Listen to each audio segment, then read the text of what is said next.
year.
Oh.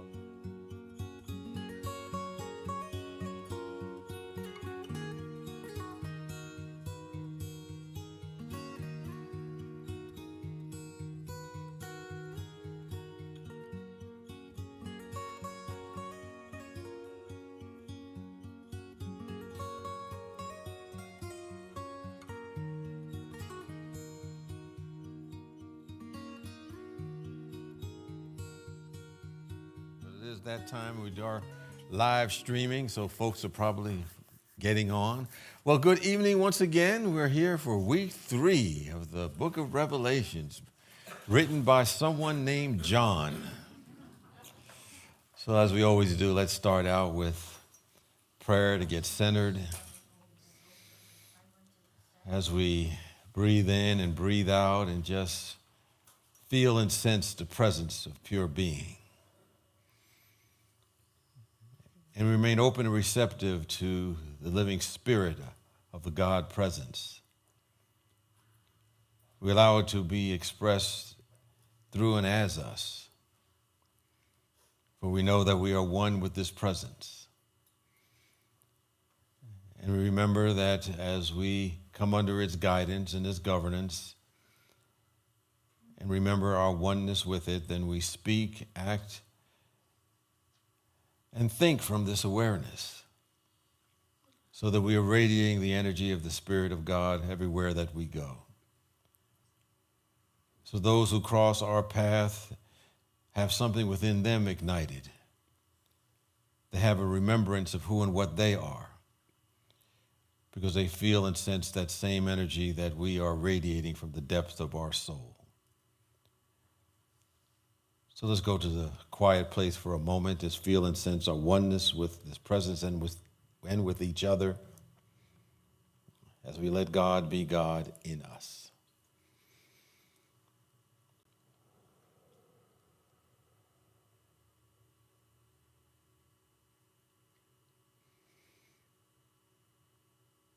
The Spirit of God is upon us, and we've each been anointed to spread the good news that the Spirit of God is absolute good and most importantly, right where we are. And we're here to perfect that goodness in our life and in our world. And so it is, and so we let it be. Amen.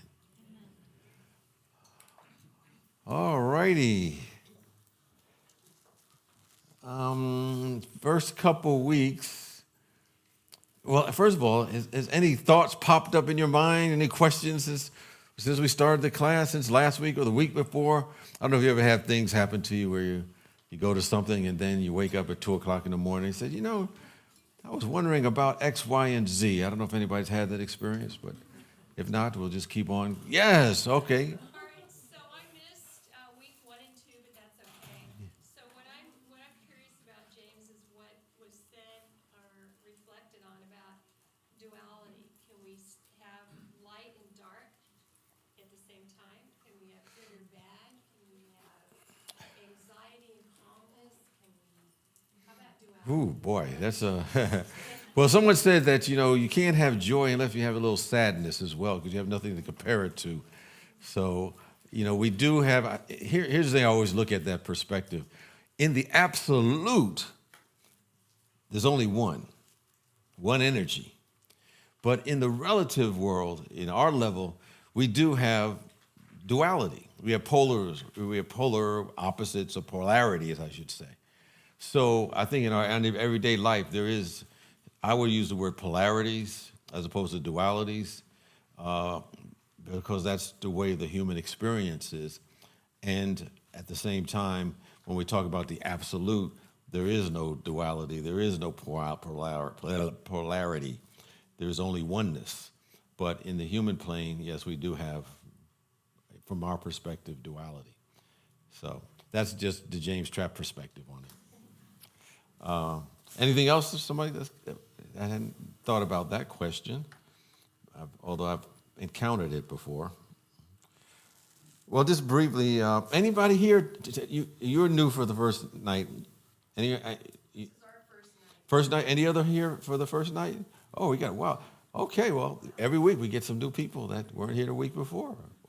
So let me go a brief recap. I think we also have some handouts that covers more in detail what we covered the first 2 weeks, but I'll just hit the highlights tonight just to bring us up to speed, kind of like, when you watch a show, they let you know what happened the week before, or a new season, they come back and they sum up the season before to bring you up to speed.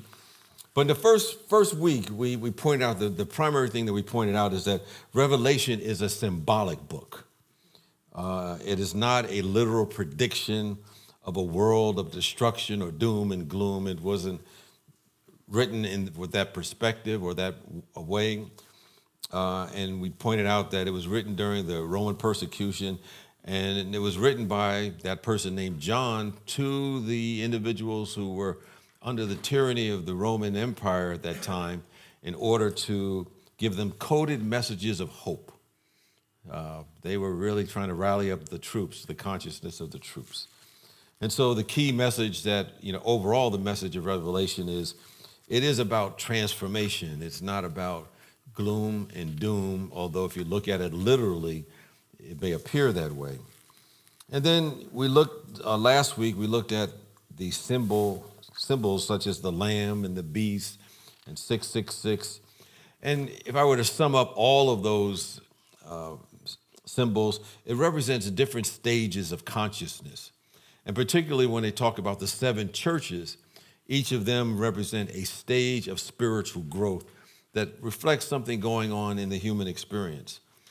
And then we talked about judgment, and we'll talk a little bit more about that tonight because it's in the book of Revelation quite a bit. People speak a lot about the idea, the day of judgment, but judgment really represents an inner renewal. It is not an external punishment, as some of our brethren may say in other traditions. So tonight we're going to look a little bit more about, the idea of the book of Revelation is really about the battle that goes on within us as human beings. So we're going to reframe the battles of Revelation, again, as not being external wars, but they're metaphors for internal transformation. And so we're going to look at how fear and judgment and symbolic warfare that's represented in the book of Revelation represent stages and states of our own personal growth and development. As I think about, the book of Revelation, we all have our, kind of turning points, our challenges, our inner battles, so to speak. And I was thinking about, what was my, I've had several inner battles, and they still go on in my life. But probably one of the turning points of my own experience when I was in the throes of my own addictions and my life was, at the very lowest point and didn't know where to turn, didn't think there was a solution. I was in denial about I even had a problem, which is something that those who have, addictive energies, they just lie to themselves. Let's put it this way, So I was lying to myself a lot. And I was at a courthouse one day, and there was a lady there that I didn't know, but she knew me. And apparently she must have known the challenges I was going through at that time. And she just walked up to me and asked me, did I want some help? And for some reason, at that moment, I said yes, because I was in denial up until that very moment. I don't even know why I said yes, but I guess that was the right time, talking to the right person. And so she referred me to a rehab center, and she had some connections there, and that really started my spiritual journey. It was there that I had a couple of, I would say, mystical experiences, my oneness experience, my forgiveness experience. I started seeing things differently. And I would say that I was having those internal battles because I had misinterpreted who and what I really was. My own worthiness issues that led to my addictions and wild living at that time. But I came to the realization that I was okay, regardless, all the time. It was one of the great turning points, I would say, in my life. And from that point, I moved on to, going to Unity. That's when I got introduced to Unity for the first time. And I had not been inside of a church. I was probably in my mid-30s around that time. I think since high school, I wasn't interested in it, didn't believe in any of it. But I had a roommate who used to go every week because he said that it was helpful to his recovery, and he asked me to go. And I said, no, I'm not going. Because what you're talking about sounds like a church. And he said, no, it's very different. Let me explain to you what it's about. And I said, it still sounds like a church to me. And he bugged me about it quite a bit. And I told him, okay, if you don't bother me about this anymore, I'll go this one time.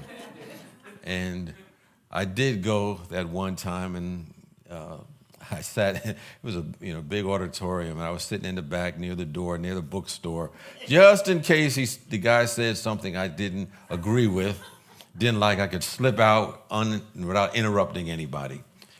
But I remember that day very clearly that he spoke and he gave his talk, and I knew that someone had given that man my personal file. And he used my personal file as background for his talk that day. And I'm trying to say, how in the heck did he know about me? Somebody invaded my privacy. I'm going to have to sue somebody for doing this.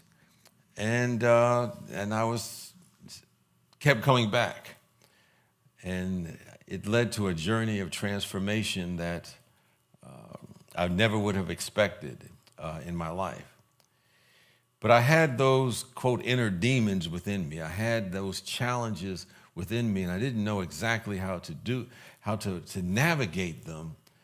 But they say, when the pupil is ready, the teacher appears, the right circumstances show up, the right person comes to you, directs you in a way that you never would be able to do on your own. And I was always wondered if I had said to that woman today, no, when she asked me, do I need any help? But in that instant, something overtook me and just made my mouth say yes. And it changed my trajectory of my life. So what I'd like you to do just for a moment, maybe just for yourself, just reflect maybe one of the biggest battle or a battle that you've had, that you faced in your life, that you have overcome. And how is it that you overcame it? How did that happen?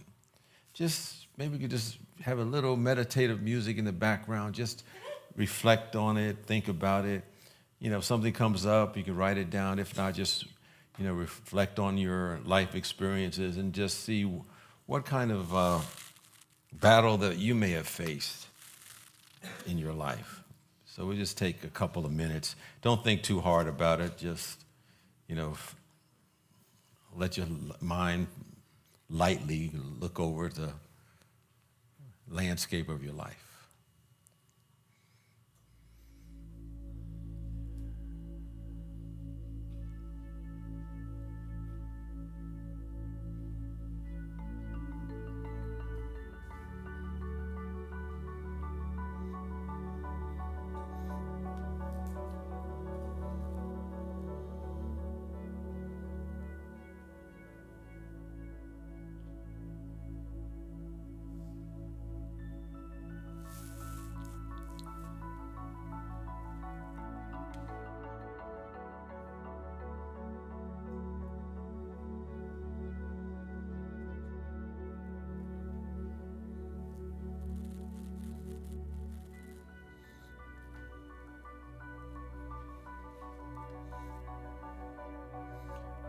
You might be going through something right now that may be a battle. And you may be open, just be open to what Spirit may have in store for you.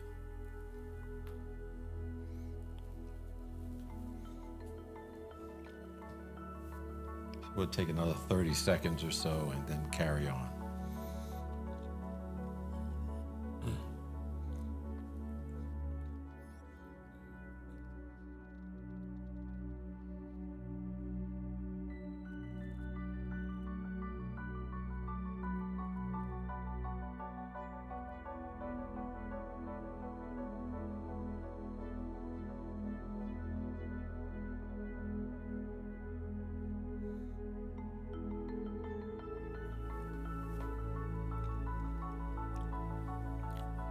So let's hold that in your mind. If you had something that came up, or if you haven't, just keep it in your awareness of the question, and something may pop up, before the end of tonight. But somewhere in my research, I don't know exactly where I found it, so we'll just say Anonymous was the author. And I wrote this as a metaphysical interpretation of the book of Revelation, and that's probably in your sheets that I handed out, that every conflict in Revelation is not a war outside, but a war within, the war that's within us. And we've been talking about that the book of Revelation is a book that clearly has to be interpreted metaphysically. And metaphysically simply means beyond the physicals. Maybe a word we can use symbolically, because all of the incidences, the names, the people, the creatures, the events represent something going on within us. Traditionalists or fundamentalists look at the Bible as being a 100% literally interpreted, written by God, not subject to being questioned by anyone. If you start questioning, you might be kicked out the door, of certain institutions. And I remember when I was in ministerial school, so I got a lot of stories tonight, so, bear with me. I was at a church in Kansas City, one of the Unity churches, and serving as kind of like a student minister. It was myself and Jim Lee. He was my running partner back even when we were in ministerial. Some of you will know Jim Lee. We both entered school together. We both interviewed the same day, and he's still, my partner in crime to this day. He's in Mexico right now, but we still hang out. But anyway, beside the point, they had at that particular community, they had a Bible study before they had service, kind of like the old school, And I remember we were looking, and I was claiming that the Bible is supposed to be interpreted metaphysically or symbolically, and I was reading from the book of Galatians, and Galatians has a story about that Apostle Paul had used that was from the Old Testament, or Hebrew Bible more accurately. And it talked about Abram, and Abram had two wives, and And one of the wives couldn't have children, and they had the maid come so he could have a child. And Paul was talking about the story, and in Galatians it had this line in there, and it said, "This is an allegory." So it wasn't saying it was, so in other words, they're trying to say that the Bible was never intended, at least a lot of it was intended to be allegorical or metaphysical. And then someone, and in this particular church, people brought their Bibles to church. And somebody said, "Well, it doesn't say that in my Bible." It says, "This is a true story." And what you have to understand is that there's no single Bible. There are many different translations of the Bible. And probably the most accurate translations of the Bible are the ones that are done by a group of scholars where they debate and they actually come to a consensus as to what, the translations are. But this particular Bible was written by one person who happened to be an evangelical, and they have their own perspective on what the truth is. So that particular Bible was interpreted to conform to a pre-established ideology. So even though most other Bibles would say that particular part in Galatians said this is an allegory, well, that was going to be completely contrary to their belief system, so he just had to change it, just say this is a true story. I say that to say that, we have to always question what it is that we read and how we interpret it. And Revelations is probably one of the most likely, or how should I say, the best book to interpret symbolically. Because it's rich in symbolic language. And it's consistent with the idea of metaphysical interpretations. If you look at that book strictly from a literal perspective, the message is one that will convey fear. That's why in traditional churches, the book of Revelation is like fearful. They try to scare you into heaven, I guess, or out of hell. But a literal interpretation usually instills fear, but the metaphysical interpretation is actually there to reveal growth, how we can grow spiritually. And the ancients around that time when this book was written understood the coded messages that were there. They understood the symbolic messages that were in it. And I think as readers today, when we look at the book, we have to look at it as something inward. That's why you say that the conflicts are not about something outside. It's about something going on within us. Because most human beings have those moments of challenge where there's a conflict. And oftentimes it's a conflict between the higher self and the egoic self. It's the illusion and and faith going on within us.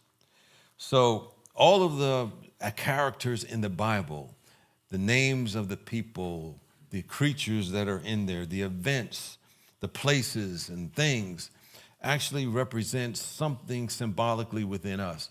And if you ever wanted to, go in depth as to all the symbolism in the Bible, there's a book called the Metaphysical Bible Dictionary.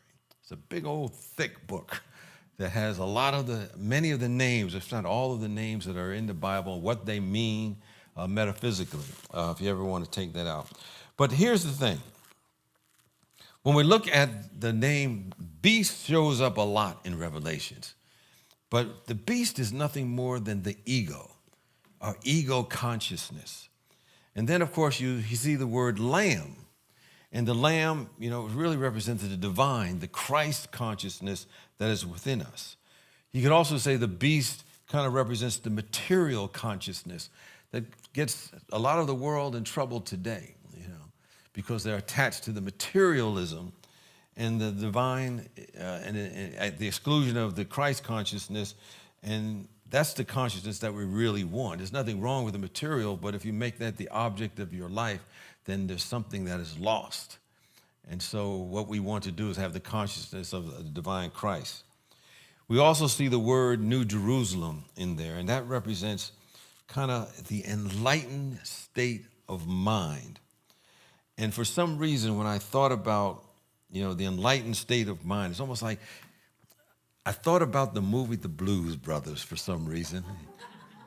I don't know if that movie came out in the 80s or 90s, or quite a while ago. It's still good, but I looked up the clip today because I was trying to remember it, where there's John Belushi, Dan Aykroyd, and they're in the back of the church, and James Brown is playing the preacher, and he was, it was a really good scene, and they were just getting the Holy Spirit, so to speak, with him preaching, and I think it's Jake. I can't remember the other guy's name. Elwood, yeah, Jake and Elwood. Somebody knows. We're just standing in the back of the church, they're kind of looking at their watch, ready to get out of there. They're trying to figure out a way to get the money to pay back to keep some organization open.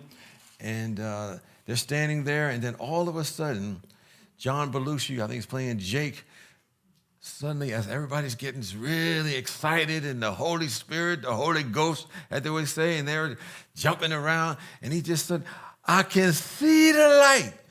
I can see it." And he started doing somersaults inside the middle of the church and everything.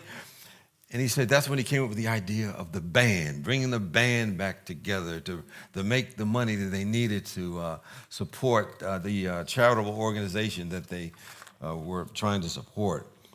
But we're trying to get to that enlightened state of mind.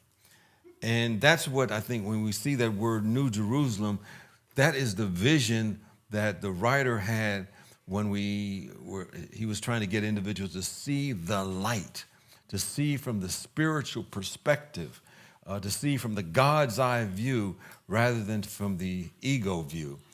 And that was one of the things that they point out a lot to New Jerusalem. And then we see the word Babylon. And again, that's equals the ego identification, the materialism. And all of this is consistent with the spiritual traditions of, I think, some of the mystics during that time.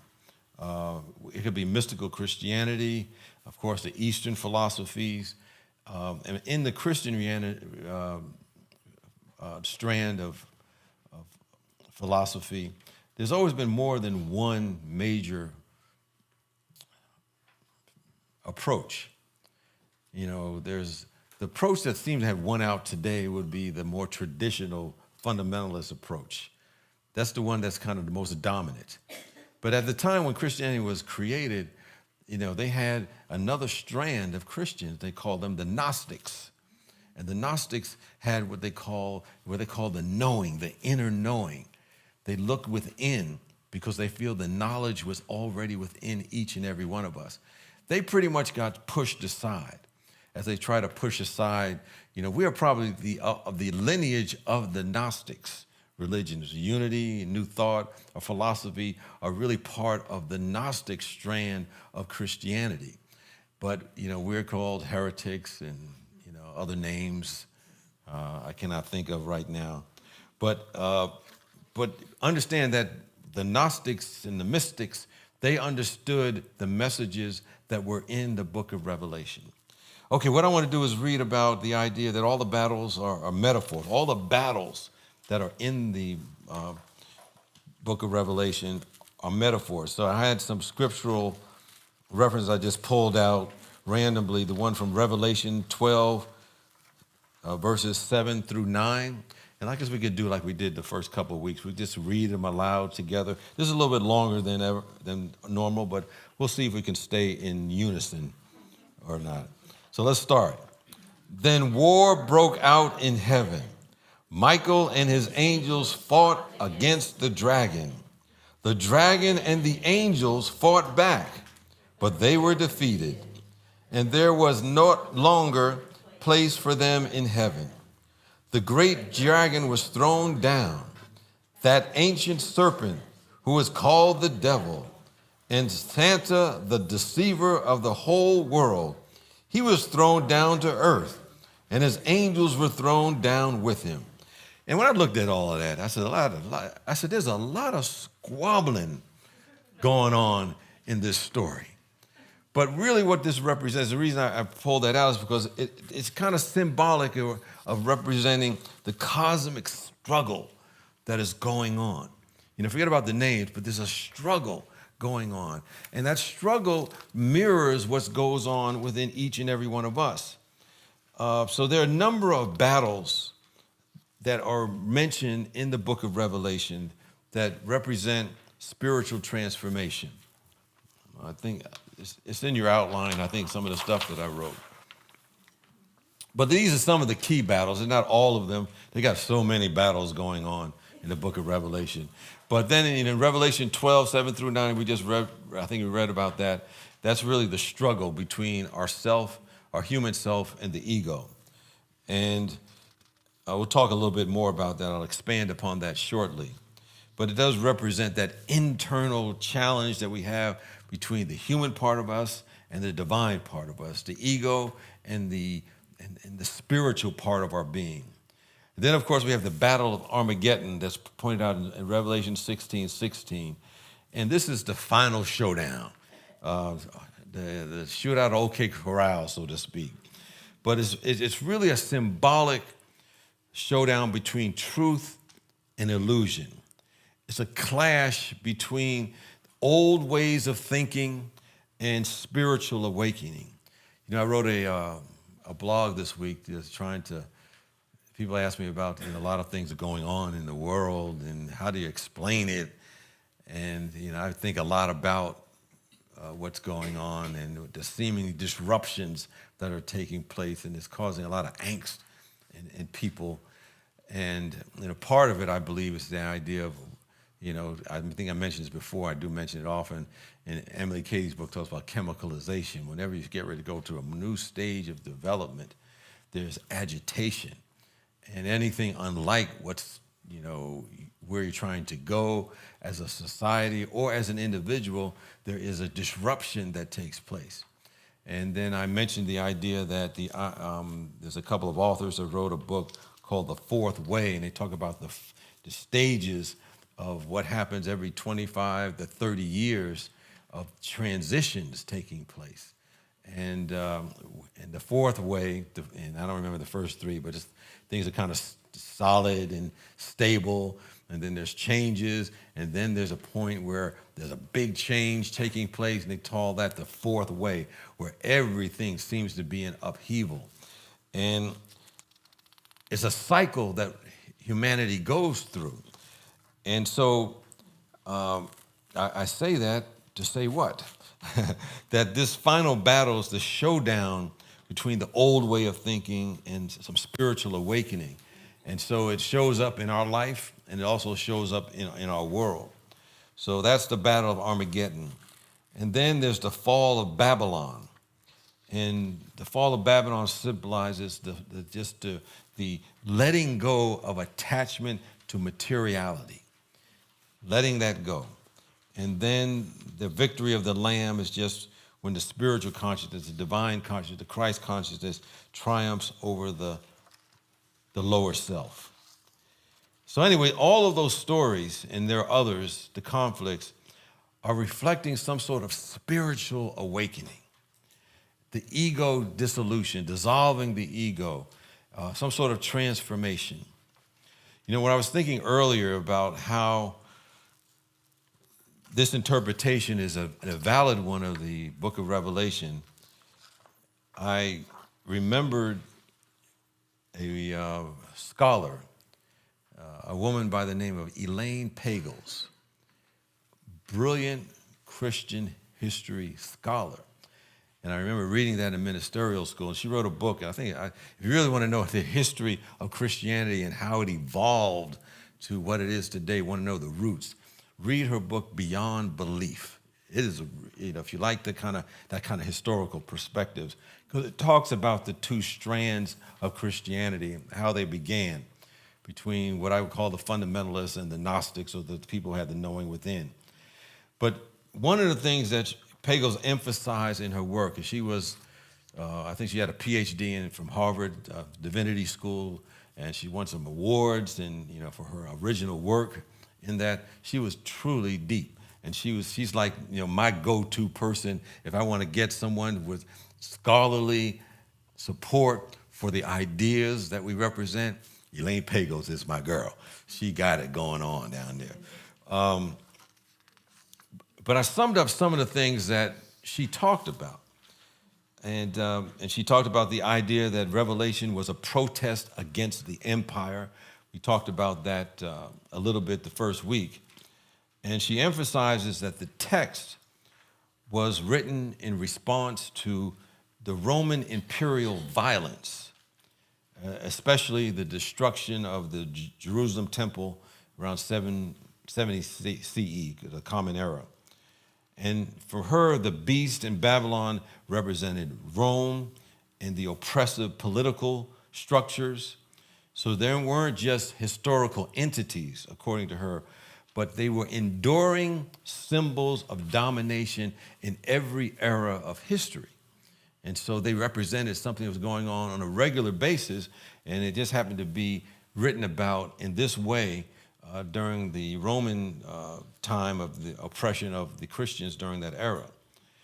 But I found the interesting thing that she talked about was the symbolism reflecting our inner experience. And she says that while political on the surface, she suggests that the symbols also reflect internal psychological and spiritual states, that the battle between the lamb and the beast can be read as a metaphor for the inner struggle between humility and ego, between love and fear, spiritual consciousness and material bondage. And she talks about the idea that Revelation has and makes use of a lot of mythic archetypes.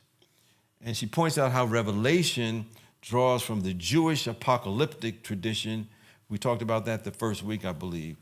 And the mythic language to speak to the unconscious mind. She got deep on us. This is speaking to our unconscious mind. And that many of the symbols in it, like the dragon, the beast, the woman clothed in the sun, I think there were some of the pictures we had the second week, last week, and the lamb, she said they're not just narrative figures, they're archetypal energies, symbolizing stages of human transformation and spiritual conflict. So she kind of leaves the idea that the psychological symbolism is empowering and it should not induce fear. She says, rather than inducing any kind of fear, she said the revelation was a tool for empowerment, helping believers confront and overcome their inner turmoil. And what she argued was that revelation can be interpreted as a map of our soul's journey when it goes through suffering, through purification, and then ultimately transformation.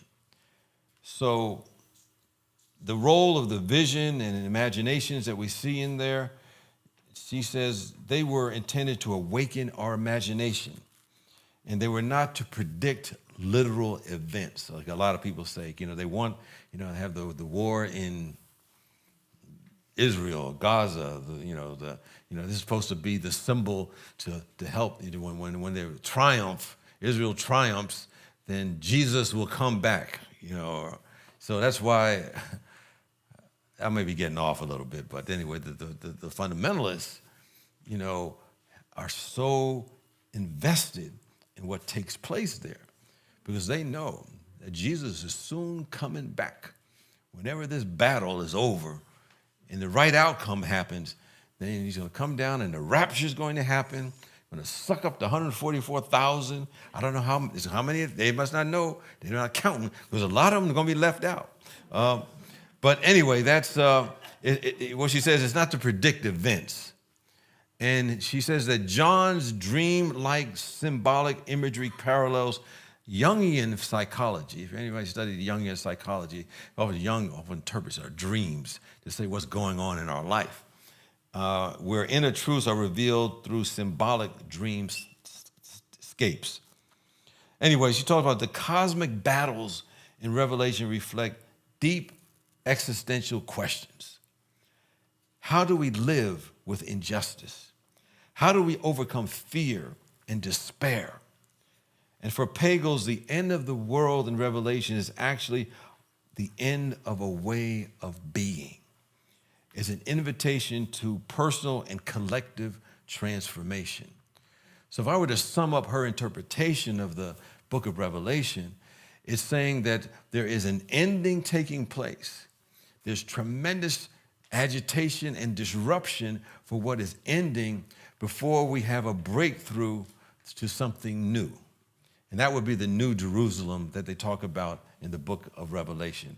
I think I'm giving a talk next week about breakdowns before breakthroughs, so I'm getting a preliminary on my talk.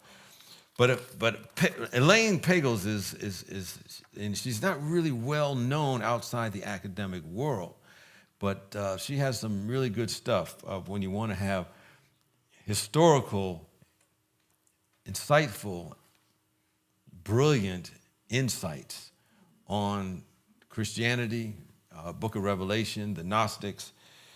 So I think if I were to sum her, I talk a lot about her because I think she gives credence to the whole idea of the metaphysical interpretation of the book of Revelation, based upon all of the research that she has done and brought it to the academic world. So overall, she says that the book of Revelation is not simply an apocalyptic prophecy, but it's a profound symbolic drama that reflects both historical trauma, I should say, and the inner spiritual battle between darkness and light. That's where you talk about the dualities on the human plane. That's what's going on within us. And her analysis, I believe, opens up the door for a metaphysical interpretation where Revelation becomes a guide for us to confront fear, to transform our consciousness, and find spiritual wholeness. So I think just as the Jewish family saw Exodus as an inner liberation, the early Christians who read Revelations saw it as a symbolic inner renewal. So I know I talked about a lot of stuff, but I really like Elaine Pagels, as you can say. And she's deep, and she goes deep and wide, and it brings an intellectual heft to all that is going on. So what we want to do, we'll talk a little bit about this idea of judgment. Judgment is used a lot in the book of Revelation. And like anything else in the book of Revelation, it is an ongoing process. It is not a future event. Metaphysically, judgment means we got clarity and choice in the present moment. What are we choosing? And it represents a spiritual awakening and alignment with divine truth is what Revelation is trying to get us to, align with the truth, the eternal truth. Align with what is mentioned in Luke, the 7th chapter, 21st verse, that the kingdom of God is within you. So it's an ongoing inner work that we go through to get there. Are we choosing love over fear? Are we choosing the presence of God over our ego? In day-to-day life, we have to make that choice in everything that's going on in our life. If we end a toxic relationship, that's a spiritual judgment that we make. If we choose forgiveness, that's a spiritual judgment. If we're awakening to our purpose, that's a spiritual judgment. And the judgment really is about letting go of that which no longer serves us. So when you see that word judgment in the book of Revelation, it's not, God's going to come back and evaluate you, see how many marks you got on the book, and if you got too many, you know where you're going to go. No, it's more about, again, us making a decision and discerning which way to go. So what I want to do then is maybe break into a group. Maybe you can go to maybe threes. I just want to ask, what limiting beliefs or fears need to be judged in your life? It doesn't have to be a deep, dark secret. You don't have to necessarily, it could just be a light one, but you can go whatever level you want. What limiting beliefs or fears need to be judged or exercised in your life or eliminated or removed from you? Because that's what judgment is about. Can we take about 5 minutes or so, give maybe groups of 3 or so, and we'll just kind of share what limiting beliefs or fears need to be let go in your life. Are you trying to get me?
This is Rev James, and I know there are a number of people online that are watching as the group is having their discussions, and we ask everyone to look at in their own life and see what things they want to let go, either a fear or a belief, because this represents the spiritual judgment that the book of Revelation is talking about. So if you want to contemplate yourself, what fear or belief you should let go, you can do that while we're having our small group discussion.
Does everyone have a chance to share? Anybody need more time? I assume that you're just having additional conversations, as we often do in Unity. They go on and on and on because we got a lot to say. Anyway, so the whole idea is that, judgment is about figuring out what things we want to get rid of that don't serve us, the limiting beliefs and fears in our own life. So when you see that term judgment in Revelation, that's what they're referring to when we look at it symbolically or metaphysically. Talk a little bit about Armageddon, but let's read that's Revelation 16:16 from the handout. Let's read it. It's a short sentence or phrase. Then they gathered the kings together to the place that in Hebrew is called Armageddon. And the reason I put that in there is that this verse begins to set up the symbolic meaning of spiritual confrontation. And like I said, all of the battles in the book of Revelations are not about anything external. But it's really a clash between old thoughts and spiritual awakening. And, when we have kind of a spiritual thought, start engaging and trying to take over an old thought, the old thought holds on for dear life. It does not want to let go. I'm comfortable here. I know the devil here. I'm not looking for anything new or different. It often happens, when we see change. I always say that people are not resistant to change. They really what they fear is losing something. If there's going to be a change, they think that I'm going to lose something along the way, and I want to hold on to this because I'm familiar with this. I know this, and that's what makes change, I think, so challenging. And in organizations, how it has to be done gingerly. Yeah, I'm ginger and I don't want to lose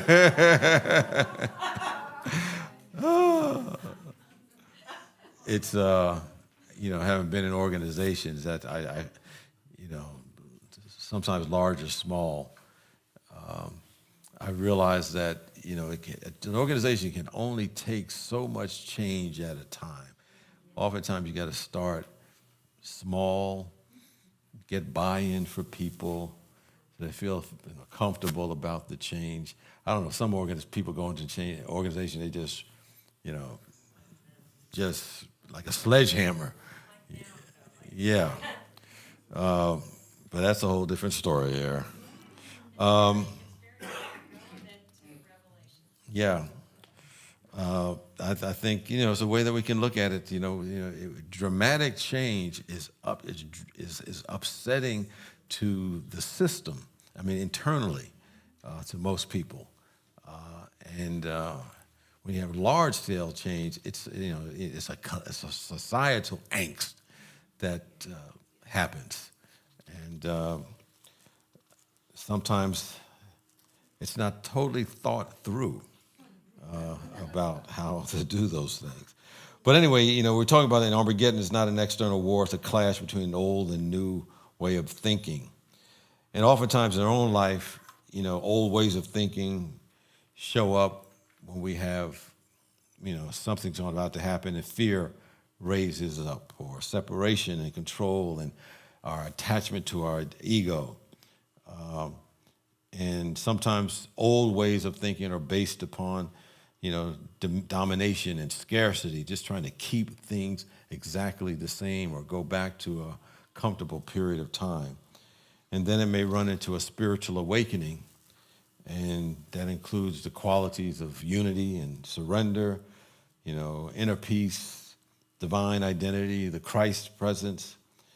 So Armageddon really represents that moment in time when the spiritual truth confronts our illusions that we've become attached to, the beliefs that we've held on for so long, and it creates that disruption and that chemicalization, that fourth way, if it's looking at a societal perspective. But it happens in all of us, I believe, at all times, at some time or another.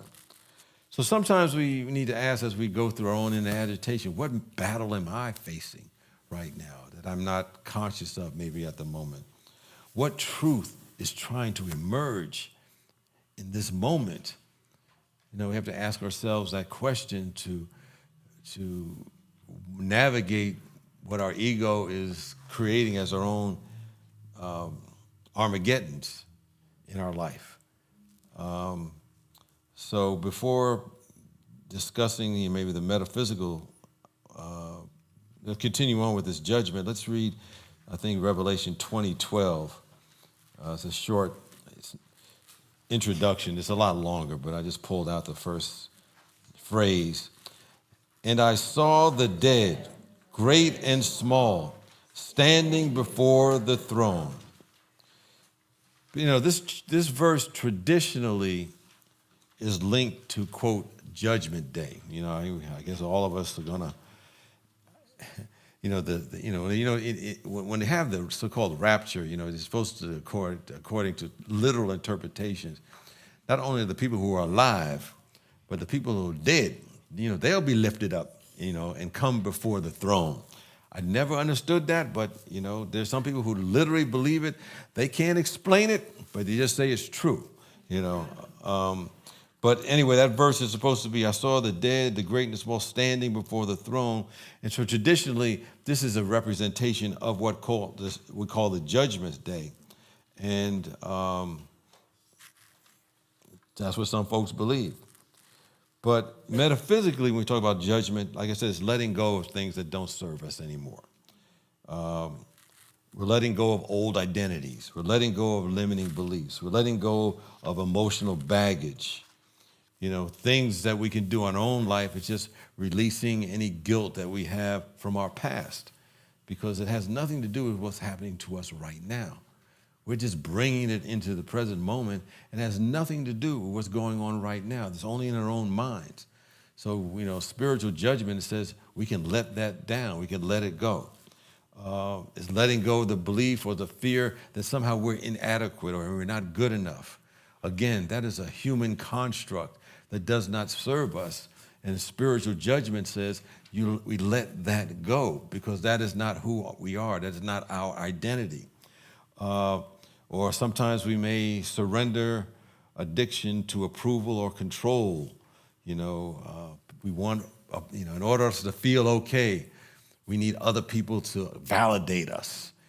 Make sure they say it's okay. We don't need anyone to validate us, because we came in validated. We came in expressing the presence and the power of God. Nothing outside of us needs to give us any validation for us to be okay. So all of those things are the kinds of spiritual judgment that they're talking about when we look at the book of Revelation from a metaphysical perspective. Let's see. We're going to go a little early tonight, and I think I'm going to end tonight with a meditation. But anything come up for you tonight as I just talked about these things? Maureen, yes. Oh, the mic, because we do have people who are. Thanks, Patty.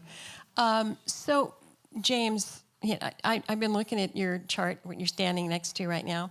So see where it says Christ consciousness trumps over lower self. Is that a Freudian slip or what? Who said that? James. I said that? Somebody wrote it. Look on the bottom. Oh, Triumphs. Maybe it's my eyesight. I said triumphs. Okay, good for me. All right. It says triumphs. It triumphs. That's what they're talking about, the victory of the Lamb. The Lamb is more powerful than the ego. Yes. So in general terms, we're talking about Christianity, and there is literal interpretation, metaphysical interpretation. Are there other religions? I'm not a scholar of religions. Is there another religion that has this kind of conflict within itself? The Buddhists or the Jewish or any of those other religions, do they have it, or are they all on the same page?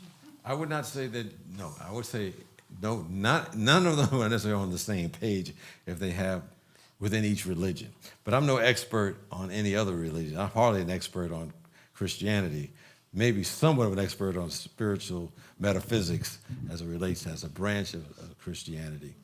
But I do know that from my study, almost every strand in religion has its, quote, fundamentalists, and maybe those who are more liberal or expansive in their thinking. It's even true in Unity. Having been the CEO of Unity Worldwide Ministries, we have in Unity, it started out with the work of Charles and Myrtle Fillmore and everyone around them. And there's a strand of us in Unity that are what we call strict Fillmorians. Bible interpreters, Bible metaphysics. That would be probably the two things. I said we interpret the Bible metaphysically. That's our book. And the philosophy of Charles and Myrtle Fillmore and all those that were part of the clan. And they stick pretty much with that. And sometimes Jesus is the fundamental It's the center of that philosophy. But we have others at the other end of unity. You could walk into some unity church, some say here, but I think I mention Jesus for every once in a while. But there's some unity churches, you will never hear the word Jesus at all. But you'll hear a lot more about psychology. You hear a lot more about other, different strands of religions. You hear a lot about, the science of religion. And that's their approach. So even within unity, we have a wide array of perspectives, and from those extremes to everything in between. So I think we're more in between. Well, I say me, I'm more in between, but I bring in lots of other perspectives as well. So I don't know if I answered your question. My philosophy, my belief is, from my understanding, that every religion has their own internal, I should say, perspectives that sometimes conflict with each other. Yes, there's a question up here. We'll give you the mic so everybody can hear. Excuse me. Even Judaism has 3 different sects. I think it's Reform, Orthodox, and Conservatives in the middle. Yeah, I do know there are several different perspectives. Even within each of the religions, for example, and I want to say the Muslim religion, they have those who are more of the mystical tradition. I don't know if do they call them Sufis? Yes. Sufis, yes. In Christianity, if you look at a lot of the Christian tradition, a lot of the mystics are, that's part of the strand. I think at that level, all the religions really intersect, because it's not about doctrines and dogmas. It's about the idea of having a personal relationship with the divine. And that is an individual experience that's different for everyone, but it's very profound, but they're all going to the same source. Deborah had something. Well, I've always thought it's fascinating that the 3 big, the big ones, there's Sufism is a mystical branch of Islam, is Kabbalah is a mystical aspect, and then we have the mystical aspect of Christianity. And so I'm sure that, because there's mystics in every walk of life, every religion, and it's, probably the smaller section, and then, but there's room for everybody. I think that's the really important part. There's room for everybody. Yeah. Yes. They had a couple folks on this side of the room. I was raised in the Lutheran Church, and so within that denomination, there's the LCA, the Lutheran Church in America. There's the American Lutheran Church. There's the Evangelical Lutheran Church. There's the Missouri Synod and the Wisconsin Synod. And so it goes from liberal to very conservative, even within the faith tradition of Lutheranism. Yes. Someone else had something back there. A couple. The lights are blinding me. I can't see who it is, but it was, okay. We got 2 people over there. Okay. I read the book Pistis Sophia, tough read, Gnostic tradition. And in it, Sophia and Christ, Sophia goes through her journey, descent into the darkness, and then comes up for redemption. But going down into the descent follows this archon, this being known as Baldamuth, and his name is called self-willed. Does that sound like... Self-willed. Self-willed. I mean, there's a really wonderful... I said, oh, look at this. These guys knew. They knew back then to simplify some of these things just a little bit for us so we can go, oh, this is kind of a Jungian kind of archetypical thing, looking at ego, the will, as the downfall. It wasn't really a beast.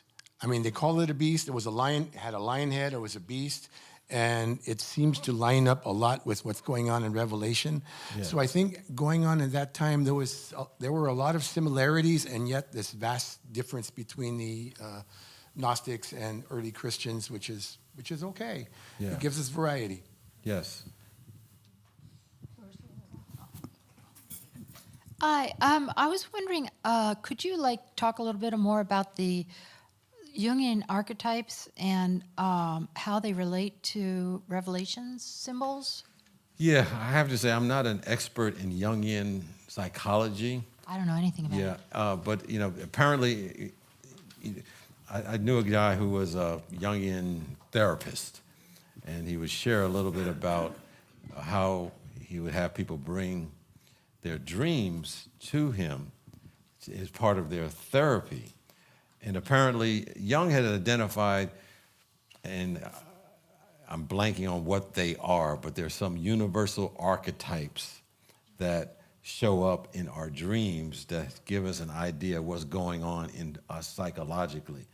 So when I was reading about Elaine Pagels, she was drawing an analogy between some of the symbols in Revelation and the symbols and the archetypes in Jungian psychology. And that's a class probably in and of itself, because I don't know enough to really tell you anything beyond that. Yes. Yes. As I was thinking about the idea that, our religions have these different perspectives, between religions, within religions. And one of the things that really helped me understand why certain people are attracted to a certain type of philosophy or life was understanding the spiral dynamics. It is pretty fascinating, and I don't know if I have time to ever do a class on that, but it helped me understand better why people think the way they do. Because every step on the spiral appeals to a different psychology. There are some individuals who will, for example, who like to be around an authoritarian figure. And because of that, there's a certain mindset that is appealed to that. There are certain people who love, for example, the collective groups of people coming together and working in what they call more of a democratic methodology of living. They call those the green memes. Most of the people that are in unity are kind of fall in that green meme. They don't like a lot of authority. They want to make up their own minds, do their own thing, and I have some perspective on that because there are limitations on that. Sometimes it's good to have some rules and institutions and procedures, because this lays a foundation to grow institutions. And that's one of the reasons I think maybe a lot of the new thought do not grow like the fundamentalists do, because they have much stricter guidelines and systems in place. But I think they go to the extreme because there's not enough room for individual expression. And so where can you find a middle for both of them to coexist, to grow? This has just been I'm getting to a lot of the philosophy. When I was at Unity Worldwide Ministries, we had these debates as to how we could grow this movement when the mindset and this is not everyone, but the mindset of many were somewhat against the idea of having more institutional systems in place. But I digress. But I was talking about the idea that, the spiral dynamics is a way to understand why we have fundamentalists on one end and so-called Free thinker. free thinkers. I was trying to think of another word, but free thinkers is close enough on the other, because there's a mindset that is attracted to two different ways of being in the world. And as I began to understand that, then I became more understanding of why someone is the way they are. And because the spiral dynamics helped me understand that. Before I would say, those people are crazy. But now I have a better understanding. It's a perspective, it's a mindset that puts a person in a particular category to show up the way that they do. So it was very helpful to me. So it makes me more understanding, more, quote, tolerant. I don't like the word tolerant, but it's more, I can give people the space to be who they are rather than make them wrong. Although in the back of my mind, I know they are wrong, but I got to give them the space to have that perspective, because I'm sure they look at me and have the same kind of thoughts, So, we all have our own kind of idiosyncrasies and ways of being in the world, and we have to give people the space to have that. I think if we're going to have a better world, and how we can do that, it's not always easy, because some things just seem so out of bounds.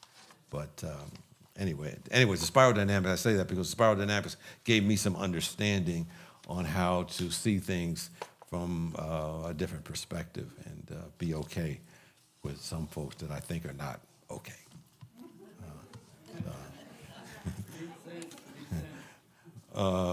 And that's the judgment on my part, and I shouldn't do that.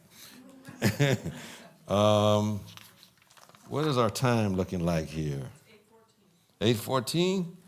Well, why don't we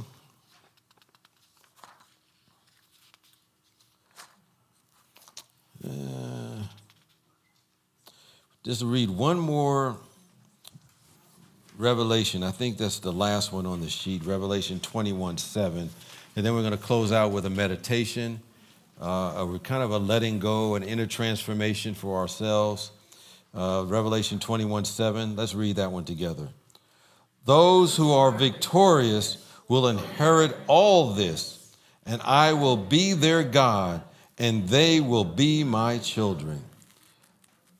That particular scriptural reference really affirms the inner victory and the inheritance of the divine truth that Revelation is seeking to convey to the readers. And of course, the question we want to ask ourselves from time to time, what is maybe a battle that I'm ready to view through the lens of transformation? Because in order to get there, we have to transform ourselves to move from our previous old way of thinking to the new Jerusalem, the victory of being one with the presence, one with the power, one with love itself. So this is something to ask ourselves. What is it that we're ready to do to view through the lens of that transformation that I believe, the book of Revelation is about? It is about going through a transformation, going through the inner battle so we can move from where we are to where I think Spirit wants us to be, or where we can be at our highest and our best. So if we can put on a little meditation music, we'll just close out with a meditation, and then we can leave after that. I don't know if do we have an opportunity for those online who want to give? Sometime last week we had put up the yes. If you'd like to support, if you're online and want to support Spiritual Life Center, feel free to text us at SOC Love at 44321, and you can find out ways that you can give, or you can go to our website socworld.org. And you can donate in other ways, including by mail. All the support that you give, helps us provide these programs and having people do the audio-visual work for folks to watch it online. If you'd like to continue to support that, your support will be greatly appreciated and welcome. And with that, we're going to close out with a meditation. And we'll kind of call this our personal victory visualization.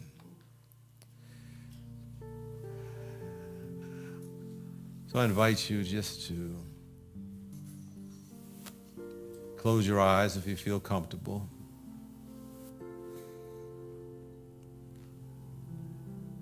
Take in some breaths slowly. Simply breathe in and to breathe out.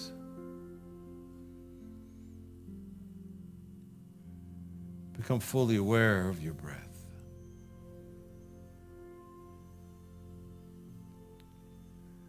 Know that within each breath that you take in and release,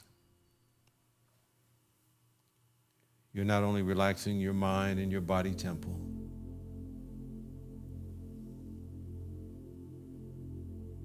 you're feeling and sensing your oneness, the Spirit of the living God.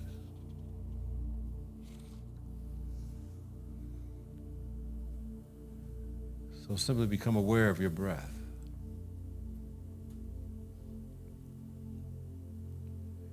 And relax.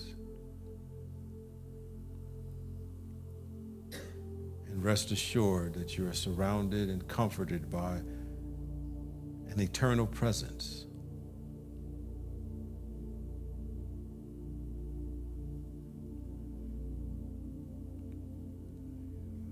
We've been discussing that the battles of revelation are not outside of us or events, but represent something going on within each of us or within the consciousness of the whole.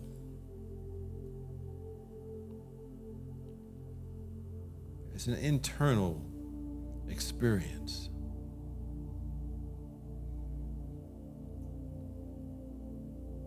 But for us individually, let us just bring to mind our own struggle that we may have right now, whatever it may be, large or small. And know that in the mind of spirit, the all-knowing presence, it is all the same.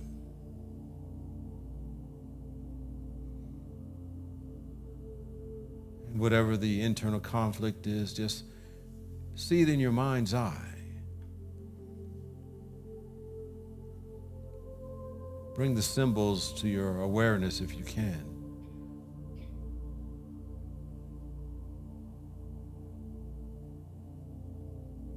We talked about the sense of duality or polarity and how this goes on the human plane.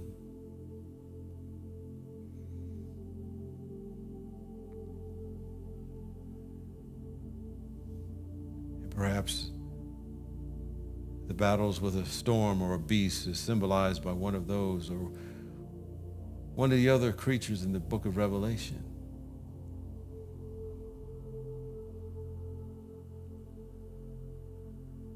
But know those things only represent a limiting belief.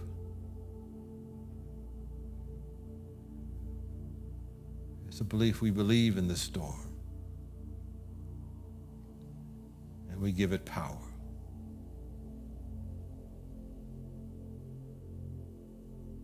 But we know where the true power lies.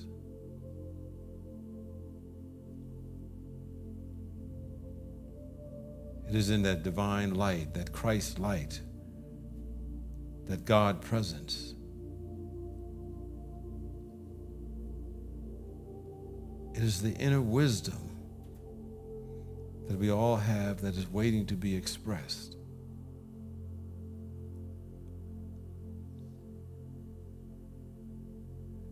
And we call forth that light, that wisdom to appear.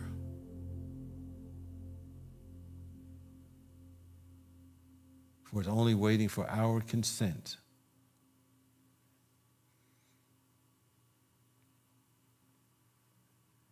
And as we give this inner light, this inner wisdom, that consent, give it our attention.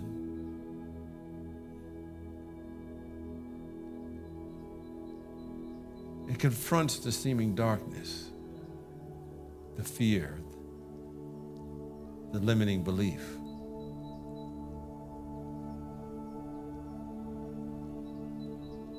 And that light overcomes that lesser appearance.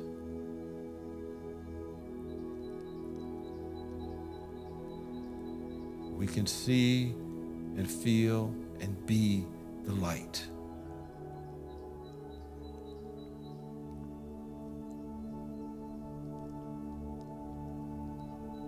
And it only takes a small candlelight to light up an entire dark room.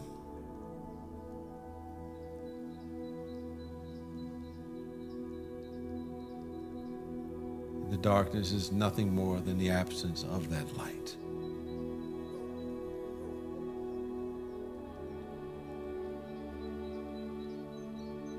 And as we bring that light to the forefront, to that darkness, into that challenge, once we recognize it, once we come under its power, we at that moment claim victory.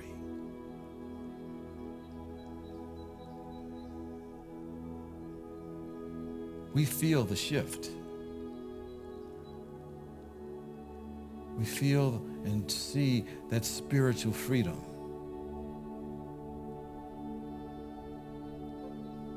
We feel and see that clarity.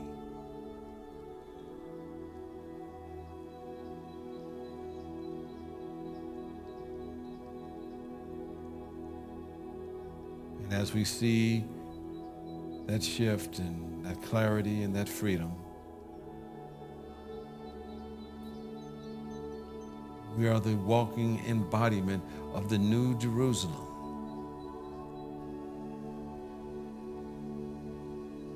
We walk into that new environment.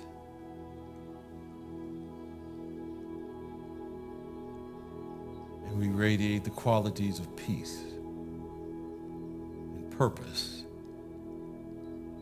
and spiritual power.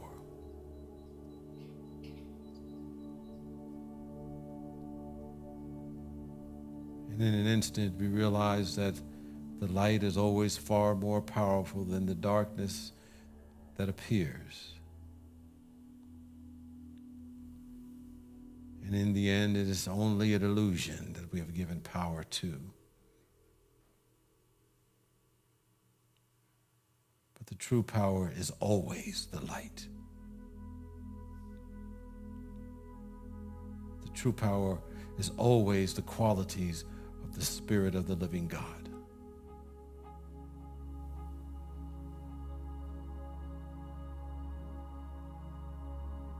And no matter how big the seeming problem or challenge or fear may show up in our life, we know that the light of our being, the presence of God itself, is far more powerful.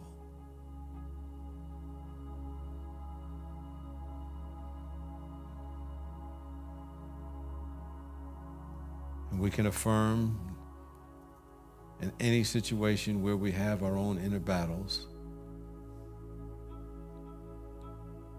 I am the victor of the inner battle. I release fear.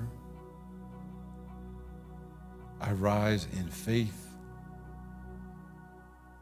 I am made new.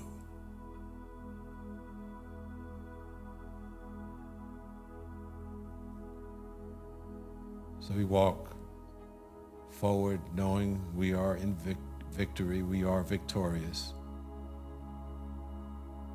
As we release the old and rise renewed.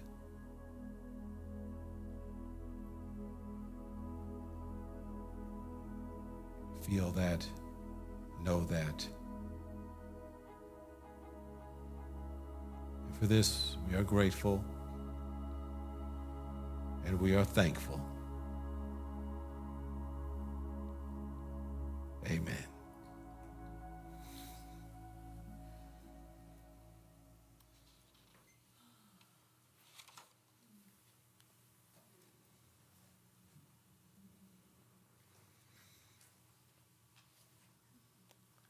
We're done. Hope to see you next week. For the finale, I think next week we're going to talk about living the Revelation's message of hope.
until